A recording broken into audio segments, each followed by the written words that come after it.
Yo, what's going on, guys? Today we're here with a new series. This is my Budget Ballers series. These are players that potentially your clubs out there should be looking at to pick up this summer on what could be a pretty decent little fee. These are going to be young players, hopefully some guys you haven't quite heard of yet. And yeah, I'm going to be putting y'all on to some real talent. Let's get into it. So we're starting over in League 1 with Enzo Le Fee.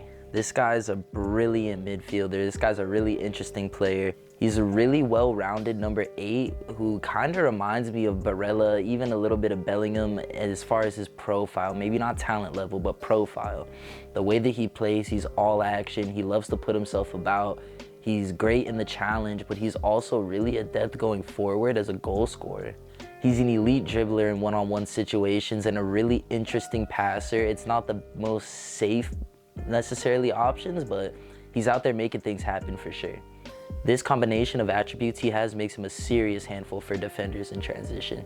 The only drawback I have as far as him making it to the top level is his physique. He only stands at 5'7", so I feel like he might have to fill out a bit for him to fully make it at the top level. And you know, in a league like the Premier League, he's gonna have to fill out a bit to deal with the physicality of the league, but technique is never gonna be the issue for this guy. He is a serious baller. According to some articles I was reading, he's already looking for a move, and there are some Premier League clubs that are interested, so I mean, it could be only a matter of time before we see this guy making his move out of Liga. Now let's just take a quick look at the statistical breakdown from FBref.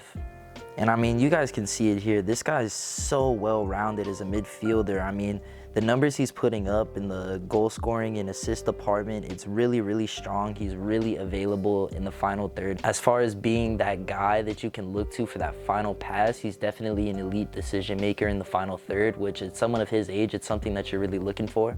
He's got a really nice balance in here too of the progressive passes and the progressive carries, which is something that I really like to look for.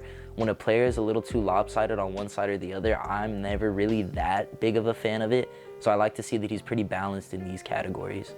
And the defensive work rate is down there as well. I mean, this guy is a serious player. I really can't wait to see what his career pans out to look like. And yeah, this is definitely one to watch for the future. Next, we're going to be looking at Doue, another one of the most interesting young midfielders in France, and again, a really interesting player in transition that I think is going to have a really long career at the top level. He's got a great combo of technical skill and IQ in the final third, which I mean, obviously that's going to make it difficult for defenders to get a hold of him.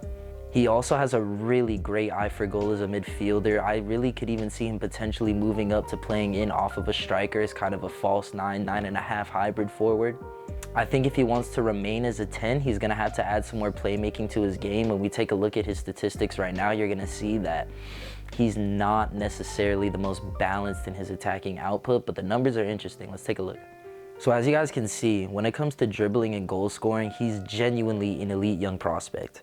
In the top 98 percentile of midfielders for non-penalty goals per 90, I mean, it really only starts to get rough when we're looking at the assist numbers and the pass numbers. I mean, again, it's one of those things that I don't love to see from a midfielder coming up, the fact that his passing numbers aren't jumping off of the page as well as his dribbling numbers, or at least showing some sort of balance in that attacking output. This is why I feel like ultimately it might suit him moving forward in the attacking lineup a bit, playing as more of a center forward. But again, it's tough to say for sure right now. I see him as a bit of an Nkunku style player, but again, he's missing that playmaking for me to fully make that comparison. It's a bit of a weird one, but I'm interested to see how his game pans out. For him, I honestly think another season in France isn't the worst thing for him.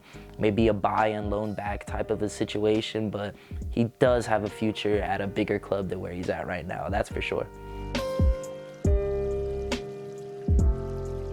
The last player we're going to be getting into today is one of the best hidden gems in Europe. If you were watching the international break recently, I think you're going to be potentially know who I'm talking about, Mateo Retegui. Born in Argentina, now playing for Italy at the international level. This guy is a serious baller, playing over in the Argentinian league still. This guy has great feet. He's excellent technically, and I understand that in the Argentinian league, it's a little hard to gauge that, but the way that this guy turns and moves with the ball, if you watch his highlight videos, I feel like there's a serious player there for real. He's really diverse in the attack. He can run in behind the back line or drop deep and call for the ball. Again, just making him a really diverse forward. Definitely the typical 9.5 false 9 that you want in the modern game. Somebody who's opening up the pitch for your inverted wingers, but also capable of breaking through himself as well. So we really don't have any significant data on him at the moment, unfortunately. The most I could really show you guys is that he's scoring 0.66 goals per 90 and 0.09 assists per 90. It's really strong numbers for sure. And again, I'll keep saying it, with the league, it's tough to know if it'll translate for sure, but I think a career path similar to Enzo Fernandez might be on the cards for him. This guy has bags of talent. We saw it against England in the international break, and I'm really interested to see where this guy ends up because I don't think he'll be playing in Argentina for much longer. So that's just a quick little breakdown of a few of the hidden gems that I think clubs are going to be looking at this summer.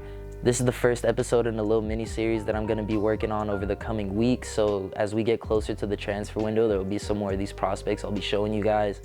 Make sure to find some highlights of any of these guys if they seem interesting to you. I think that there's some real talent out there in Europe that isn't being talked about as much at the moment, and some big names are going to be coming out of nowhere soon for sure. And if you were locked in here, you could tell all your homies you knew about it first. Just make sure to keep it locked right here, and I'm going to keep you guys posted on all the young players coming up that you need to know about. Catch you guys soon. Later.